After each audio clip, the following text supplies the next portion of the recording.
Hello students, welcome to my YouTube channel school of biology.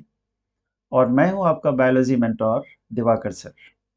बच्चों, आज के lecture में हम ये जानने की कोशिश करेंगे कि क्लोरोप्लास्ट के अंदर एटीपी का फॉर्मेशन कैसे होता है। जैसा कि आप जानते हो कि माइटोकॉन्ड्रिया और क्लोरोप्लास्ट ये दो ऐसे सेल ऑर्गेनेल हैं प्लांट्स में जिसमें एटीपी का फॉर्मेशन होता है।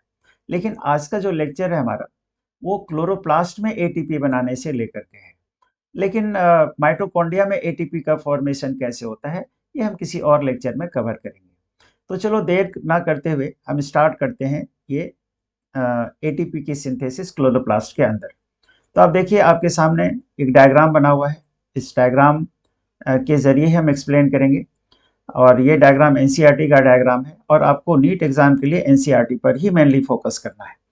तो ये जो थ्योरी है बच्चे, जो थ्योरी जिस थ्योरी से एक्सप्लेन होगा कि क्लोरोप्लास्ट के अंदर क्लोरोप्लास्ट के अंदर एटीपी का फॉर्मेशन कैसे होता है, ये थ्योरी दी है पीटर मिशेल ने, जिनका नाम आपके सामने स्क्रीन पर लिखा हुआ है। पीटर मिशेल ने ये थ्योरी दी है और इस थ्योरी को हम कहते हैं केमी ऑस्मोटिक हाइपोथेसिस। और इस थ्योरी के लिए इनको नोबेल प्राइज मिला था। ये जो डायग्राम आप देख लो कि पिंक आउटलाइन ये वाला, ये थाइलेक्वाइड है और ये थाइलेक्वाइड का ल्यूमेन है। ये थ्योरी बेसिकली इस बात पे बिलीव करती है कि क्लोरोप्लास्ट के अंदर जो एटीपी का सिंथेसिस होता है वो सिंथेसिस होता है due to creation of proton gradient. Proton gradient देख रहे हो, ये H plus H plus H plus, ये प्रोटॉन ग्रेडियंट क्रिएट हो रहा है। प्रोटॉन ग्रेडियंट क्रिएट होने की जगह क्या है?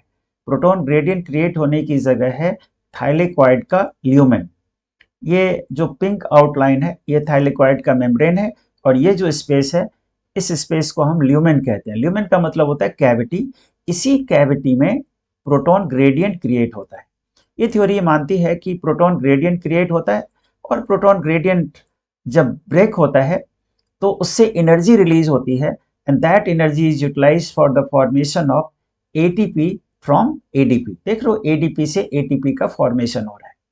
तो हम पहले ये समझने की कोशिश करेंगे कि जो बेसिक थीम है प्रोटॉन ग्रेडियंट का क्रिएट होना, वो प्रोटॉन ग्रेडियंट थाइलेक्वाइड के ल्यूमेन में कैसे क्रिएट होता है। तो चलिए स्टार्ट करते हैं। वो इस तरह से है कि ये क्लोरोप्लास्ट का मेम्ब्रेन है और क्लोरोप्लास्ट के मेम्ब्रेन पर ये दोनों तरह के फोटोसिस्टम लगे हुए हैं, PS2 और PS1, इसी ऑर्डर में ये लगे होते हैं।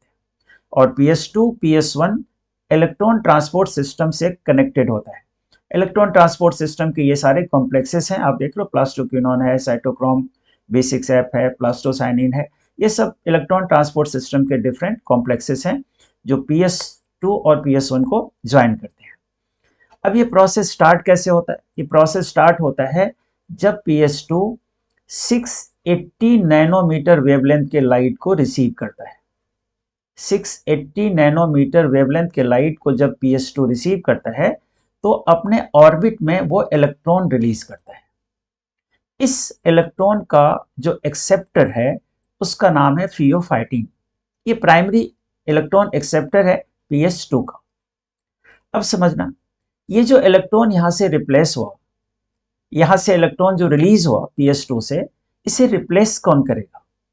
इसी को रिप्लेस करने के लिए वाटर की स्प्लिटिंग हो रही है। यहां पर वाटर स्प्लिटिंग सिस्टम जो है वो PS2 से एसोसिएटेड है। तो वाटर की स्प्लिटिंग जब होगी तो क्या क्या रिलीज होगा? ऑक्सीजन रिलीज होगा और हाइड्रोजन में इलेक्ट्रॉन भी है और प्रोटॉन भी है। तो इलेक्ट्रॉन तो चला जाएगा इसमें PS2 के पास, बचा क्या? प्रोटॉन। प्रोटॉन इस ल्यूमेन में इकट्ठा हो गया। तो देखो, प्रोटॉन इकट्ठे होने शुरू हो गए। जब जब वाटर की स्प्लिटिंग होगी प्रोटॉन यहां पर इकट्ठा होता रहेगा। अब जो इलेक्ट्रॉन थियोफाइटिन के पास गया, उस इलेक्ट्रॉन का फेट क्या है? उस इलेक्ट्रॉन को अल्टीमेटली PS1 पर पहुंचना है। तो PS1 तक पहुंचता कैसे है?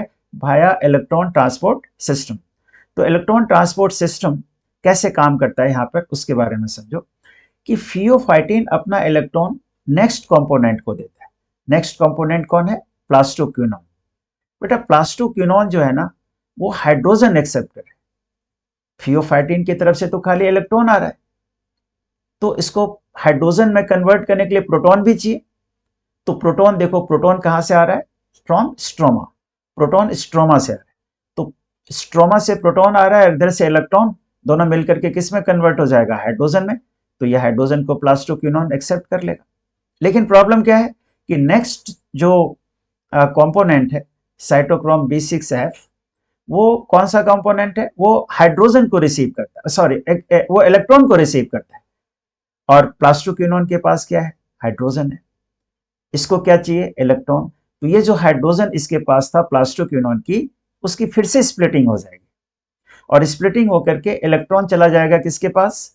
साइटोक्रोम B6F के पास, और जो प्रोटॉन है वो फिर ल्यूमेन में इकट्ठा हो गया। देख रहे हो, प्रोटॉन ल्यूमेन में इकट्ठा हो रहा है। फिर नेक्स्ट कंपोनेंट प्लास्टोसाइनिन। तो प्लास्टोसाइनिन जो है वो भी इलेक्ट्रॉन एक्सेप्टर है, और प्लास्टोसाइनिन से होता हुआ इलेक्ट्रॉन कहाँ पर पहुंच जाएगा? PS1 के पास पहुंच गया। अब PS1 के पास, PS2 का जो इलेक्ट्रॉन है PS1 के पास पहुंच गया। अब ये जो PS1 है वो उस इलेक्ट्रॉन को कब रिलीज करेगा? वो उस इलेक्ट्रॉन को तब रिलीज करेगा when it receives light of wavelength 700 nanometer. 700 nanometer wavelength के लाइट को जब ये रिसीव करता है तो उस इलेक्ट्रॉन को ये रिलीज कर रहा है। देखो, ये इलेक्ट्रॉन रिलीज हो रहा है यहां से। अब इस इलेक्ट्रॉन का फाइनल जो एक्सेप्टर है वो NADP है, लेकिन NADP इलेक्ट्रॉन को रिसीव नहीं करता, वो हाइड्रोजन को रिसीव करता है, और हाइड्रोजन को रिसीव करके NADPH बनाता है। लेकिन ये जो इधर से तो इलेक्ट्रॉन आ रहा है खाली, उसको प्रोटॉन भी तो चाहिए हाइड्रोजन में कन्वर्ट करने के लिए। तो प्रोटॉन की जरूरत जब कभी होगी तो वो कहां से आ रहा है? स्ट्रोमा से आ रहा है। तो स्ट्रोमा से प्रोटॉन और इधर से इलेक्ट्रॉन, ये इलेक्ट्रॉन और प्रोटॉन मिलकर फिर किस में कन्वर्ट हो जाएगा? हाइड्रोजन में, और उसी हाइड्रोजन को एक्सेप्ट करके NADP रिड्यूस हो जाएगा NADPH2 में। तो आपने इस पूरे प्रोसेस में क्या देखा कि थाइलेक्वाइड का जो ल्यूमेन है, यहां पर प्रोटॉन इकट्ठे हो रहे हैं, और स्ट्रोमा में जो कि क्लोरोप्लास्ट के मैट्रिक्स को कहते हैं स्ट्रोमा, स्ट्रोमा में प्रोटॉन क्या हो रहा है? कम हो रहा है। स्ट्रोमा में प्रोटॉन कम हो रहा है, ल्यूमेन में प्रोटॉन ज्यादा हो रहा है। ये जो ल्यूमेन में प्रोटॉन इकट्ठा हो रहा है बेटा, इसी को कहते हैं प्रोटॉन ग्रेडियंट का क्रिएट होना। तो ये प्रोटॉन ग्रेडियंट यहाँ पर क्रिएट हो रहा है। अब जो ये प्रोटॉन ग्रेडियंट यहाँ पर क्रिएट हो रहा है, ये हाई कॉन्सेंट्रेशन से लो कॉन्सेंट्रेशन की तरफ आना चाहेगा। तो इसको आने के लिए ना एक चैनल है, और वो चैनल यहाँ पर थाइलेक्वाइड के मेम्ब्रेन पर प्रेजेंट है in the form of ATP synthase. ATP synthase के ना दो फॉर्म है, दो पार्ट है। एक जो मेम्ब्रेन के ऊपर होता है, जो चैनल का काम करता है, इसको CF नॉट कॉम्प्लेक्स कहते हैं। ये CF नॉट जो है ये मेम्ब्रेन के ऊपर होता है, ये चैनल प्रोवाइड करता है प्रोटॉन को आने के लिए। और जो दूसरा पार्ट है मेम्ब्रेन से बाहर, इसको CF1 कॉम्प्लेक्स कहते हैं, जिसमें ये एंजाइम होता है। ये थ्योरी ये कहती है कि जब इस चैनल से किस मेथड से प्रोटॉन आता है, उसका मेथड को भी आपको ध्यान में रखना चाहिए।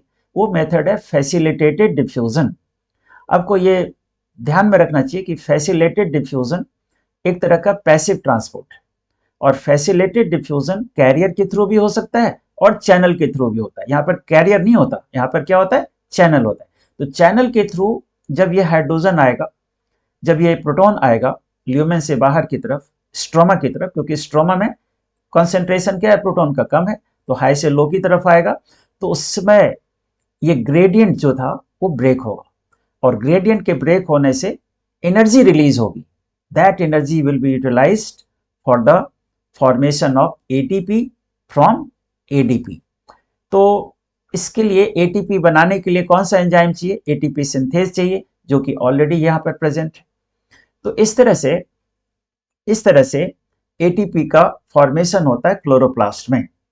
तो मैं समझता हूँ कि आपको ये बात पूरी अच्छे से समझ में आ जानी चाहिए। नीट में जो क्वेश्चंस पूछे जाते हैं, वो क्वेश्चंस, सबसे मेन क्वेश्चन तो वही होता है कि कौन सी थ्योरी है, थ्योरी का नाम आपको याद रखना चाहिए, केमी ऑस्मोटिक हाइपोथेसिस।